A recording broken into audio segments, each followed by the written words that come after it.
Hi hello నమస్తే అందరికీ నా పేరు నరేష్. డబుల్ బెడ్రూమ్లకు సంబంధించి ఈరోజు ఓ ప్రధాన పత్రికలో వార్త అయితే వచ్చిందనమాట. అదేమంటే మార్చి లోపు డబుల్ ఇండ్లు కేటాయించాలని housing corporation MD BP Gautam అధికారులకు ఆదేశాలు వేయడం జరిగిందని వార్త అయితే వచ్చిందనమాట. కానీ మనకు డిసెంబర్లోనే డబుల్ ఇండ్ల పంపిణీ చేస్తామని చెప్పినారు, వార్త కూడా వచ్చింది. కానీ మళ్ళీ మార్చి ఏంది మార్చి అంటున్నారు. మరి టైం పాస్ చేస్తుంది ఈ ప్రభుత్వం ఎందుకని మనకు అనిపిస్తుంటుంది. కానీ నేను పోయిన వీడియోలో అంటే L2 కేటగిరీలో ఉన్న వాళ్ళ పట్ల ప్రభుత్వం ఆలోచన, ప్రభుత్వం తీరు ఏ విధంగా ఉంది అనే విషయాలపైన నేను పోయిన వీడియోలో పూర్తి వివరాలు క్లియర్ గా డీటెయిల్స్ అప్డేట్ చెప్పినా అనమాట. ఆ వీడియో కూడా చూడండి, పూర్తిగా అర్థమవుతుంది L2 కేటగిరీ పట్ల ప్రభుత్వం తీరు. మరి ఇప్పుడైతే ఈ వార్త అయితే చూద్దాం. వార్త చూసిన ప్లీజ్ సబ్స్క్రైబ్ చేసి చూడండి. సబ్స్క్రైబ్ చేయని వాళ్ళు మరి లైక్ ఇవ్వండి, షేర్ చేయండి. మన ఛానల్లో ఉన్నట్టు ప్రభుత్వం నుంచి వచ్చే అఫీషియల్ అప్డేట్స్ మాత్రమే చెప్తూ ఉంటాను, ప్లీజ్ సపోర్ట్ చేయండి. మరి వివరాలకు వెళ్తే ఈరోజు వార్త ఏమంటే, ఔటర్ రింగ్ రోడ్ సమీపంలోని పలు ప్రాంతాల్లో నిర్మాణంలో ఉన్న డబుల్ బెడ్రూమ్ ఇండ్లను పూర్తి చేసి ఈ ఏడాది మార్చి లోపు కేటాయించాలని అధికారులకు housing corporation MD VP Gautam ఆదేశించారు. ఈ కాలనీలో మౌలిక సదుపాయాలు కూడా కల్పించాలని ఎండి స్పష్టం చేశారు. రంగారెడ్డి జిల్లాలోని వివిధ ప్రాంతాల్లో నిర్మిస్తున్న ఇండ్ల పనులు corporation CE Chaitanya Kumar, special officer బలరాంలతో కలిసి ఎండి గురువారం పరిశీలించారు. కర్మన్ఘట్, నందనవనం కాలనీ, మల్లాపూర్, కుర్మల్గూడ, బాటసింగారం, అబ్దుల్లాపూర్ మెట్ తదితర ప్రాంతాల్లో డబుల్ ఇళ్లను తనిఖీ చేశారు.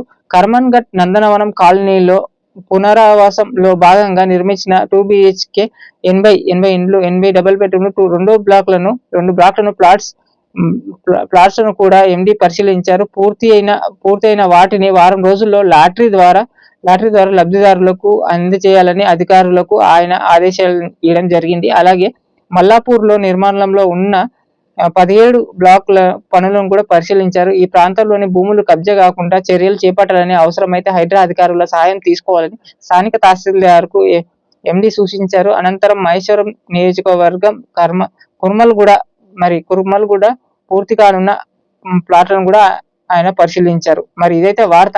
పరిశీలన అయితే డబుల్ బెడ్రూమ్లు ఎక్కడెక్కడ ఉన్నాయో అధికారులతో కలిసి ఆయన అక్కడక్కడ పరిశీలించడం జరిగింది. ఏవైతే రెడీ అవుతున్నాయో ఇప్పుడు కర్మన్ఘట్, నందనవనం కాలనీలో మరి 80 డబుల్ బెడ్రూమ్లు పూర్తయినాయంట. వారం రోజుల్లో మరి లబ్ధిదారులకు లాటరీ పద్ధతిలో ఇవ్వాలని మరి వార్త అయితే వచ్చింది. అయితే డబుల్ బెడ్రూమ్లు అయితే పరిశీలిస్తున్నారు. మార్చి లోపు పంపిణీ చేయాలని అధికారులకు ఆదేశాలు ఏం జరిగిందని వార్త వచ్చింది. అయితే డబుల్ ఇండ్ల పంపిణీ చేయాలని అయితే రెడీ అయితే చేస్తారు. కానీ వీళ్ళేంది ప్రభుత్వం పైనుంచి ఆర్డర్ రావాలి కదా, మినిస్టర్, ముఖ్యమంత్రి నుంచి అయితే రావాలి. మరి వాళ్ళ రాజకీయాల పట్ల మరి ఓట్లు, ఈ రకరకాల ఆలోచనలు ఉంటాయి. మన డిసెంబర్ అన్నారు. నేను దీనికి సంబంధించి పోయిన వీడియోలో క్లియర్ గా చెప్పినాను. మరి వీళ్ళ ఆలోచన ఏ విధంగా ఉంటుందంటే, ఇప్పుడు మనకు L2 లబ్ధిదారు పట్ల ఇప్పుడున్న ఖాళీగా ఉన్న డబుల్ బెడ్రూమ్లు ఏవైతే ఉన్నాయో 59,000 అట్లా 29,000 కంప్లీట్ కానీ వీటినే సాగదీస్తారు, వీటినే పంపిణీ చేస్తారు. అప్రో 1000, అప్రో 2000 ఇవే ఈ 2-3 సంవత్సరాలు ఇచ్చుకుంటూ వెళ్తారు. వీళ్ళైతే G+3 కట్టి ఇస్తామని చెప్పినారు, కానీ అవి అయితే డౌటే అనిపిస్తుంది నాకైతే. ఇవే పంపిణీ చేసుకుంటూ వెళ్తారేమో. మరి లక్షల కొద్ది అప్లికేషన్, లక్షలు చాలా ఉన్నారు లబ్ధిదారులు, ఉన్నాయేమో 1000 ఇళ్ళే. మరి ప్రభుత్వం తీరైతే ఇట్లా ఉంది, మరి చూద్దాం.